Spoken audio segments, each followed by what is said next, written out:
चलिए, क्लास 12 का हिस्ट्री है। यदि आपका क्लास 12 में हिस्ट्री है तो आप सभी के लिए इंपॉर्टेंट क्वेश्चन लेके आए हैं। जल्दी से क्वेश्चन का आंसर बताइए, हम लोग पढ़ते चलते हैं, ठीक है।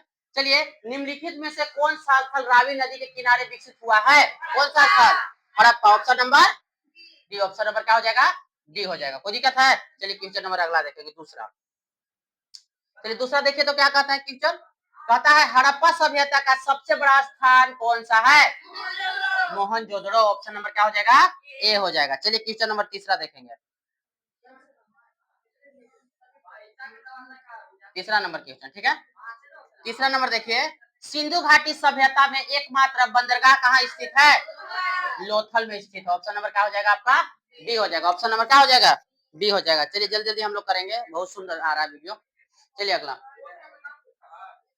क्लास 12 में है, हिस्ट्री है, तो एग्जाम से पहले एक बार जरूर देखेंगे प्लीज। चलिए अगला क्वेश्चन नंबर चौथा। बौद्धिक साहित्य के अनुसार भारत में कितने महाजन पदों का विकास हुआ है? ऑप्शन नंबर क्या हो जाएगा? ए हो जाएगा। ऑप्शन नंबर आपका ए हो जाएगा। कोई दिक्कत? चलिए ठीक है, अगला देखेंगे पंचवा। चलिए पंचवा देखिए तो पढ़िए तो। दक्षिण भारत में स्थित भारत का एकमात्र महाजन पद कौन है? अस्मक। ऑप्शन नंबर क्या हो जाएगा? सी, अस्मक सही आंसर होगा, ठीक है ना। अगला देखिएगा क्वेश्चन नंबर 6। अशोक के अभिलेख को सर्वप्रथम किसने पढ़ा? James Prinsep. Option number C हो जाएगा। ऑप्शन नंबर सी हो जाएगा, ठीक है। चलिए अगला देखेंगे। चलिए आइए लाडले क्लास में आइए, तो क्या दिक्कत है? चलिए अगला देखें। इंडिका किसकी रचना है? मेगास्थनीज। इंडिका मेगास्थनीज की रचना है, ठीक है। ऑप्शन क्वेश्चन नंबर 8 देखेंगे।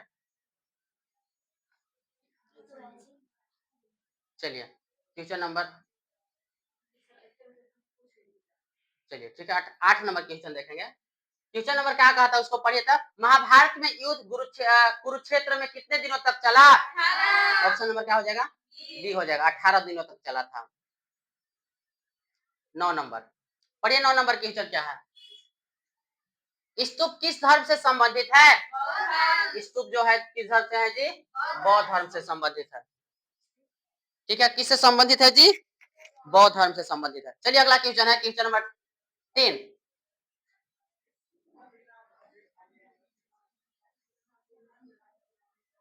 चलिए क्वेश्चन नंबर 10 देखिए। 10 और 11 एक बार कर देगा जी। चलिए 10 11 एक बार कर दे रहे हैं। क्वेश्चन नंबर 10 पढ़िए। महावीर स्वामी का जन्म कहाँ हुआ था? महावीर स्वामी का जन्म कहाँ हुआ है जी? कुंडग्राम। ऑप्शन नंबर क्या हो जाएगा? बी आपका सही आंसर हो जाएगा। चलिए, मुक्तिदाता की कल्पना बौद्ध धर्म की किस शाखा में की गई है? महायान। ऑप्शन नंबर क्या हो जाएगा इसका? सी हो जाएगा। महायान आंसर सही हो जाएगा, ठीक है। चलिए अगला देखेंगे। 12 ना जी, 12 13 एक को मिला देते हैं। चलिए 12 13। पुराणों की संख्या कितनी है? पुराणों की संख्या है जो 18 है। 18 है, ठीक है। अल बरूनी किस भाषा का जानकारी नहीं है? नहीं था। कौन सा जी? यूनानी। ऑप्शन नंबर क्या हो जाएगा? सी आपका राइट आंसर हो जाएगा, ठीक है। चलिए 13 हो गया, 14 15 14 ही आएगा। चलिए 14 नंबर। इब्न बतूता ने किस पुस्तक की रचना की है? रिहला। बार बार क्वेश्चन आ रहा है ना, यानी कि आप लोग का इंपोर्टेंट क्वेश्चन, इसीलिए बार बार आ रहा है, ठीक है। चलिए अगला देखेंगे 15। चलिए क्वेश्चन नंबर 15 देखेंगे। पीर का अर्थ क्या है? पीर का अर्थ क्या है जी? गुरु है, ठीक है। प्रसिद्ध सूफी संत मोइनुद्दीन चिश्ती का दरगाह कहाँ स्थित है? अजमेर में स्थित। ऑप्शन नंबर क्या हो जाएगा इसका? सी हो जाएगा। अजमेर में स्थित। 17 18 एक बार, ठीक है। 17 नंबर पढ़िए क्वेश्चन। आप लोग क्लास 12 का हिस्ट्री जो है इंपॉर्टेंट क्वेश्चन चल रहा है क्लास में।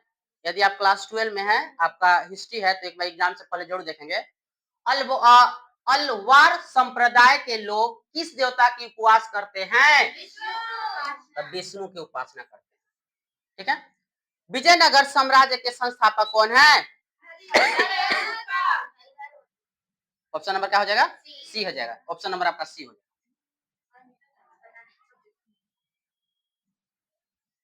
18 हो गया, 90 20 90 20 90 20 यस 90 20 थोड़ा सा ऊपर हो जाए 90 नंबर क्वेश्चन पढ़िए, जल्दी से पढ़िए क्वेश्चन। 90 नंबर क्या कहता है? तेलुगु साहित्य मुक्त मालय की रचना किसने की है? कृष्ण देवराय। ऑप्शन नंबर हो जाएगा बी। ठीक है। अकबरनामा का रचना किसने किया है? ऑप्शन नंबर डी हो जाएगा, अबुल फजल ने की है। ठीक है। 20 हो गया, 21 22।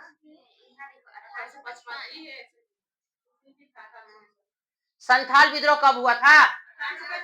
1800। ऑप्शन नंबर क्या हो जाएगा? ए हो जाएगा। ठीक है।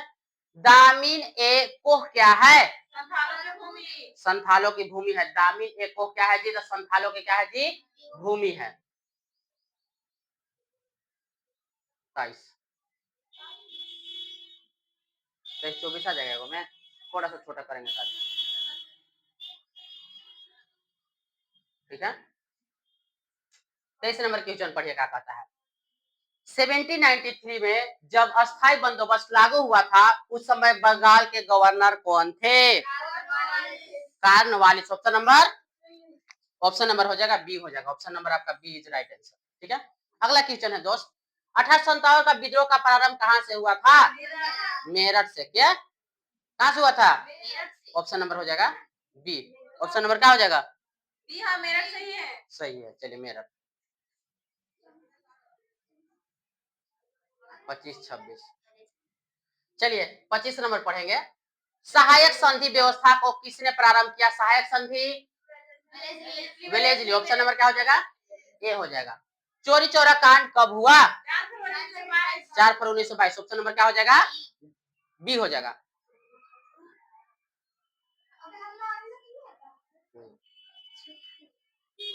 क्वेश्चन नंबर 27 देखेंगे। महात्मा गांधी के राजनीतिक गुरु कौन थे? ऑप्शन नंबर क्या हो जाएगा? सी हो जाएगा, गोपाल कृष्ण गोखले थे। ठीक है। चलिए अगला देखेंगे। 28 नंबर देखिए। 28 29 एक बार में करेंगे। चलिए 28 पढ़िए तो क्या कहता है टीचर? भारतीय संविधान सभा के अस्थायी अध्यक्ष कौन नियुक्त हुए थे? भारतीय संविधान सभा के अस्थायी अध्यक्ष कौन नियुक्त हुए थे? राजेंद्र प्रसाद। आपका ऑप्शन सही है। भारतीय संविधान कब लागू हुआ? ऑप्शन नंबर 26 जनवरी 1950। Option number D. Option number क्या हो जाएगा? डी हो जाएगा। 30 नंबर देखेंगे।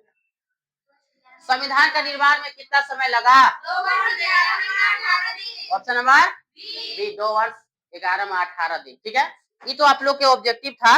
2 मिनट और टाइम दीजिए प्लीज। सब्जेक्टिव पे भी डिस्कस कर लेते हैं, उसके बाद आप लोग का छुट्टी कर देंगे। ठीक है। जल्दी से एक नजर पढ़िए तो सारा इंपोर्टेंट क्वेश्चन है। चलिए 31 नंबर पढ़िए जल्दी से क्वेश्चन। सिंधु घाटी की सभ्यता को हड़प्पा सभ्यता के भी क्यों कहा जाता है? पहला हो गया। भारतीय पुरातत्व का जनक इन्हें कहा गया है, इंपोर्टेंट है। अशोक के अभिलेख को सर्वप्रथम किसने पढ़ा था? ये भी देख लेंगे।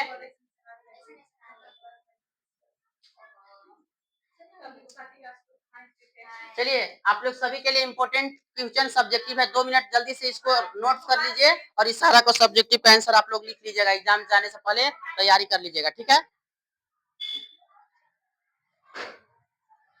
ठीक है। चलिए जल्दी देखिए। सांची का स्तूप कहाँ स्थित है? 34 क्वेश्चन। 35 इबन बतूता कहाँ से आया था? संथाल विद्रोह के प्रमुख नायक कौन थे? असहयोग आंदोलन का प्रारंभ किसने और कब किया था? इंपोर्टेंट क्वेश्चन आप लोग का सब्जेक्टिव है, इसका आंसर आप लोग कर लेंगे। अगला देखेंगे। असहयोग आंदोलन का प्रारंभ किसने और कब किया? नालंदा विश्वविद्यालय की स्थापना किसने किया? चलिए सारा इंपोर्टेंट है, आप लोग एग्जाम से पहले प्लीज एक बार जरूर जाकर देख लीजिएगा। चलिए 2 नंबर वाला खत्म हो गया। 3 नंबर वाले क्वेश्चन आते हैं। हड़प्पा सभ्यता के धार्मिक जीवन का वर्णन करें। चलिए अगला।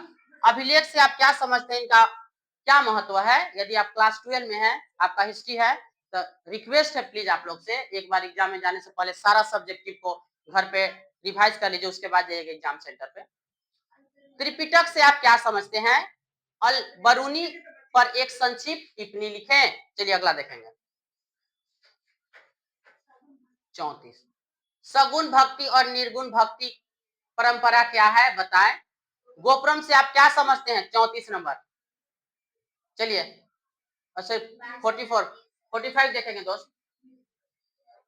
1857 के तत्कालीन कारक को बताइए। बा सरा और बेसरा से आप क्या समझते हैं? चलिए अब लोंग आ गया। अब जो आ गया है सारा लोंग है। चलिए लोंग नंबर क्वेश्चन क्या कहता है? मोहनजोदड़ो की विशेषता का वर्णन करें। मगध साम्राज्य के शक्तिशाली होने का कारण का पर चर्चा करें।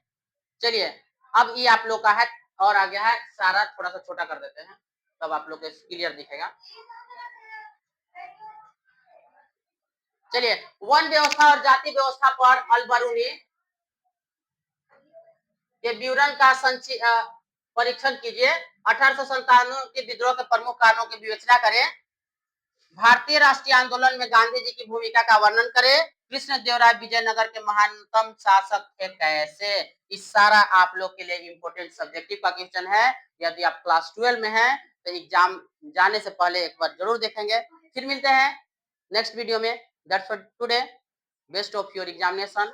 Bye bye, see you, all the best please.